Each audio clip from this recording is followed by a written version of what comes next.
Hi there once again, this is the Lifting Lammy and I'm back playing Formula 1 2015. This time I'm going to show you how to make your car perform to its absolute best. This is a time trial that I'm going to be doing, and I'm using Suzuka as the circuit I'm going to demonstrate on because it is my weakest track. So here's how we go about doing it. First of all, we're going to go into the garage, we're into our setup right now, and we're going to load a generic setup that I use. It's called Slow Circuit. It's worked really well for me at circuits like Monaco, Silverstone, kind of, and Singapore. So this is my setup. I've got a very heavy front wing and rear wing. It gives plenty of downforce. I've got not a great deal of difference in the adjustments of the differential. Average camber, toe, and suspension roll bar. It's all very much mid-range because it gives an even balance through the car. The tyre pressure, again, it's got a bit of inflation to it, but it's not really over the top at either extreme, and there's a bit of backward ballast, which means that it will give a bit of oversteer. It gives some really good traction out of corners, really good high-speed grip, but it's not very good for top speed. It doesn't really do a great deal in the straights, and that's kind of my downfall. And the problem is when I try and do that, it takes the car out of balance. So I'm going to head into a 3-lap trial run, and I'm going to show you so it gives an even spread and my best possible time. I think it's pretty fair to do it that way. And I'm going to go with the solution, the way to make your lap so much better. So we're going to head into the first lap. I'm racing against a generic Ghost because I haven't actually set a lap time of this particular circuit. So as I come into the first corner, you can see I'm quite tentative on the response. I'm commentating after I've done this, so I know what's happened, but I haven't commentated on my actual racing before. So I head into the series of S's, and I'm still very much tentative on the throttle. I don't have a great deal of grip through here. I can't go all out as I go onto the grass as well, you can see. So I'm heading into the main straight before the tight right-handers, and you know, the grip is there. I'm in control of the car. I know where I'm putting it. There's no real problems in how I'm navigating the circuit. You can see that apart from the odd slight corner cutting, I'm in control of where I'm going. The main thing is I can't go full throttle on a lot of corners, and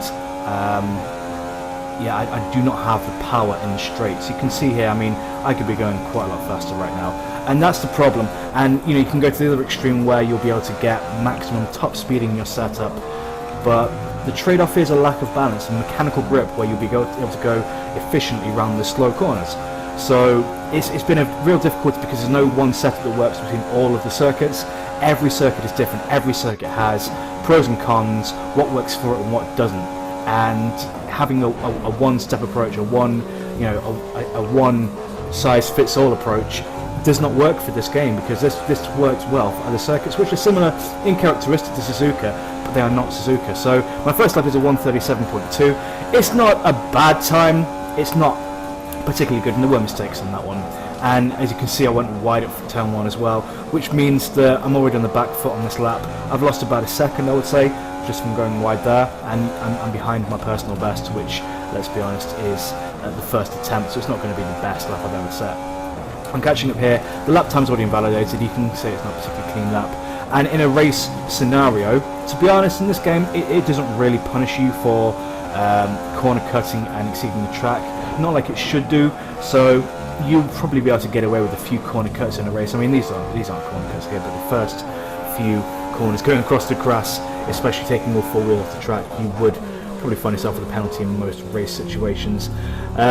You'll get away with it in this, and you can probably say these lap times I'm setting, if you were going all out in a race, you probably could get away with a bit of corner cutting if you absolutely had to, and it depends on the people you're racing. If they're doing it, then you'll probably be doing it as well. But I wouldn't recommend it, and it's obviously not sporting in real life, but we're there to win when we're racing these games. And you know, you can see that I haven't been corner cutting since that point, but I'm ahead of my lap time now because I've just been a bit more accustomed to the circuit. As I said, it's not a strong one of mine, it's certainly not my best. I enjoy it, but I'm just not very competitive at it. So heading off into the final stretch, and it's going to be, I think this was about 0.3 of a second faster. It's a dirty lap, so it wouldn't have counted anyway. And I'll go into my third lap, which is the sort of final test, give it a fair trial of each setup. So coming out of turn 1, I'm already quite a bit ahead of the personal best that I've set. This will be the first lap I've set because it was a clean lap. It doesn't count the second lap if you already have a pre-existing clean lap. But this is a clean lap now, and I'm ahead, which is always good. And again, I'm becoming more and more accustomed to the circuit, so my car is better positioned. I'm later on the braking. I know where I'm putting the car, so I'm positioning the car much better for the corners. I'm not even too well experienced on the tracks. I can't remember all the names of the particular corners on these. Some of the tracks, like Britain and Monza Grand Prix, I'm much more familiar with the names of the corners, but here Suzuka, I'm not too familiar with the actual names or the corner numbers, and it's probably because I'm used to playing and less used to sort of researching and racing with people and having those discussions. But it's all good. I know the tracks visually very well. So there's a considerable distance now between me and my personal best time. We're talking about 4 or 5 car lengths there, and I'm setting PBs throughout the lap. I'm going to head down to the final couple of corners, the chicane here, and it's going to be a much faster lap, and it'll give you an indicative idea. I don't think I made many mistakes on that lap at all. I think I had a pretty clean run, so I'd be happy with that lap. It's a 1:36.7, so it's taken a good it's best part of a second off my fastest time. I think it might just be a second off there actually. So that in the global leaderboard, everybody in the world has put me at 1,294th. Now this is where we also find how we're going to get our better setup.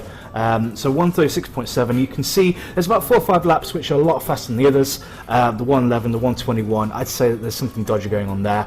We're going to use Rusty Nuts because I have raced against him before. He's a very good racer. His setup matches mine because of the fact that it's using ABS and TCS, which I choose to use.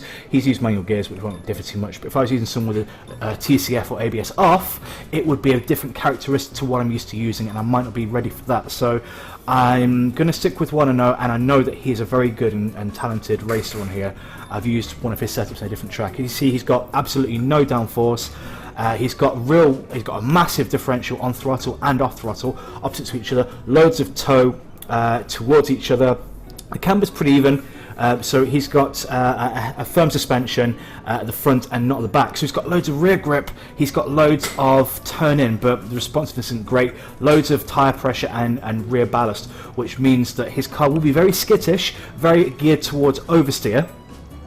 The way that what you need to do is you need to go into the setup and change the setting one way forward and one way backwards, and you'll see then it allows you to open up your save option. And you save it. I'll put it as Japan here for my own saving purposes, and it means then that you can access this in any given race. You just need to go into that setup, and you can then use this setup going forwards for racing.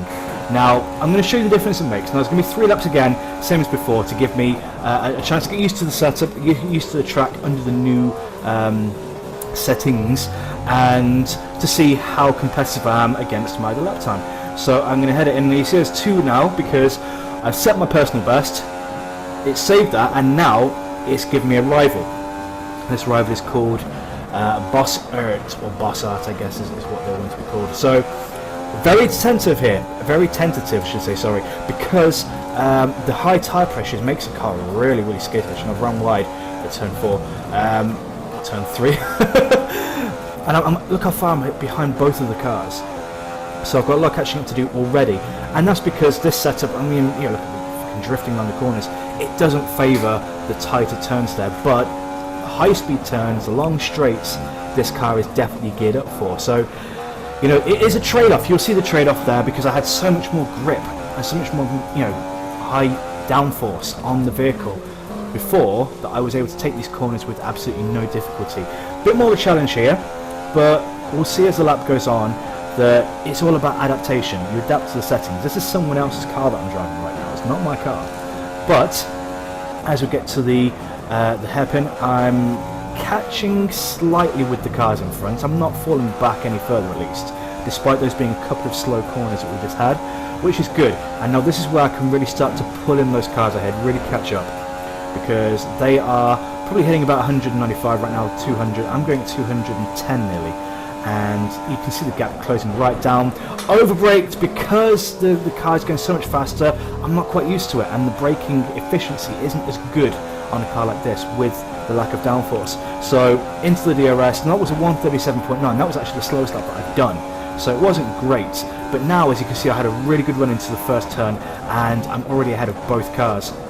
Still a bit tentative on the brakes and the gas going around the corner, and I've got to make this, you know, really work for me, getting the right racing line into turns 3, 4, 5, 6, so I can peel off into the longer straights and really pull some gap between them. But I'm closer already, as you can see, to the cars in front because I started to adapt to the way the car drives. I've overcome the skittishness of the tyres and the tyre pressures by basically not being too overzealous on the turning, being careful with the throttle, not overdoing it, and just maintaining the speed and keeping that rhythm with the way that I'm driving. So I can take this corner much tighter now than I did in the previous lap, and I've got a straight racing line, which means I'm gaining and pulling away from the car behind now and gaining on the car in front. Obviously they've got a much tighter line still, they will have better downforce than me, but by managing the braking, by keeping that nightly, you know, keeping it in line, keeping that discipline over how I'm driving that lap, I can now really start to put my foot down. You saw the gap on the previous lap, now look at the gap between me and the cars behind. I'm ahead of both of them, I've pulled away, and I've still got my foot down into the high-speed corners, which means it's still got really good grip, really good traction on this circuit, which is good. The mechanical grip is made up for by that. It means I can take these corners without too much sacrifice to my lap time. And as you'll see, going over the line now, that was a 135.9. That's almost a second faster than my best time on the previous setup. So I'm going to give it one more run, which a bit wide at turn 1, but I kept the speed. I haven't lost any time, and it's still clean. I didn't go off the track too much in a racing scenario. That's to be expected, and I've got a really, really good turn into all of the hairpins and chicanes, which is giving me an excellent advantage over the cars behind, because you can see them just slightly sort of peeking around, but I've got a really tight line, and I'm heading towards the couple of really tight right-hand corners now, and I've got a good line. And braking is key into this corner here. I've lost a bit of ground to, it's a new rival in Tucky Boy because I beat the other one, and this is the hairpin where you have a bit of difficulty with the setup, but by keeping it tight, getting the car straightened up and keeping your foot on the gas, you don't have any sort of friction. The car is happy to go at full pelt, and that is what this setup is designed to do. It is a drag racer compared to the high fucking downforce that you get in the other setup. And he ran wide there, he's kept his speed. I'm not sure if that will be a clean lap or not, but obviously it's classed as one because I'm racing against him. So, you know, I've kept a tighter line there, but he's had more speed going into it. I've got the better top speed though, as you can see, because I've now jumped into the lead. Again, a pretty good line. They're not as good as the previous lap, but it's still going well. A bit of late braking, but the car is more or less under control. So a good exit again, and you know, much tighter line into the start finish straight. And now we finish on a 135.1. That is 1.6 seconds faster than the previous best lap that I set on what was, up until that point, my best possible setup for doing this kind of track. So absolutely, this is a guaranteed almost way to improve on your lap times. You can take the best of the best, the absolute best lap times and setups in the world, use them for your own, and you can put your name to a track like this that you may not be particularly strong at, and you know, it's there for the taking. Just go and take someone's setup, basically steal their setup, and make it yours. Make it yours, or take what you want and adjust it and perfect it for yourself, for your style of driving. And as you can see, you can go back into the setup menu there. You can access that. I can take that into a race now on this track or any other track and use that setup, and it's almost a guaranteed win. There's 1.5 seconds of that. If you do a sprint, that's 1.5 seconds per lap. 5 laps, that's 7.5 seconds. Is that 7? Yeah, 7.5 seconds. That's 7.5 seconds for the race faster. If you've been losing a race by 5 seconds, and you'll see I'm actually faster in Sector 3 than some of the top people as well in the world. That was a really good lap. And you'll see 452nd. I have gained almost 800 places by doing that. That is phenomenal. and I wasn't really, I didn't put an overly dirty lap in. I think it was clean lap. I was pushing it on each of those. I'm still 4th fastest amongst my friends, but I do have some very fast friends, but the gap is much closer now than what it was at the start of the day. So I think on that, that's about time to end this video. I will introduce more of these tips into the into this channel, because I think this is really, really useful stuff. I'm going to try it with other tracks to show that it can work on any circuit. I'll show you the comparisons and you can see for yourself. But thank you so much for watching this video. If you did enjoy, please leave a like and subscribe. Let me know what you think of the video, and I will see you in the next one.